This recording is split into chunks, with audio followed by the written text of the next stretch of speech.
নমস্কার, আমোদরিয়া নিউজের সকলকে জানাই স্বাগত।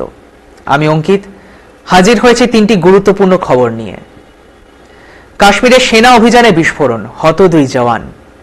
কাশ্মীরের আখনুর সেক্টরে সেনা অভিযানের সময় আইডি বিস্ফোরণ ঘটায় জঙ্গিরা, শহীদ হয়েছেন 2 জওয়ান। বিস্ফোরণের পরে ঘটনাস্থল ঘিরে ফেলেছে নিরাপত্তা বাহিনী। জঙ্গি এবং বিস্ফোরকদের খোঁজে তল্লাশি শুরু হয়েছে। আসছি পরবর্তী খবরে। মহাকুম্ভে পুণ্য স্নানে সপরিবারে আম্বানি। মহাকুম্ভে যোগ দিয়েছেন একের পর এক বিখ্যাত ব্যক্তিত্ব। এবার সপরিবারে কুম্ভে পুণ্যের ডুব দিলেন আম্বানি। মঙ্গলবার 11 ফেব্রুয়ারি মহাকুম্ভে যান তারা। এই মুহূর্তের শেষ খবর। প্রয়াত অযোধ্যার রাম মন্দিরের প্রধান পুরোহিত। প্রয়াত অযোধ্যার রাম মন্দিরের প্রধান পুরোহিত আচার্য সত্যেন্দ্র দাস।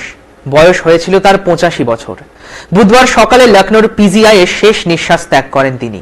রাম মন্দিরের রামলালার প্রাণ প্রতিষ্ঠা হয় তার হাত ধরে। এখন এই পর্যন্তই। পরবর্তীতে আবারও ফিরে আসবো কিছু গুরুত্বপূর্ণ আপডেট নিয়ে। ধন্যবাদ। আসছে হাতিও অভিযান প্রতি শনিবার ঠিক রাত 9টায়। চোখ রাখুন আমোদরিয়া নিউজে। Amudoria News, voice of the marginal.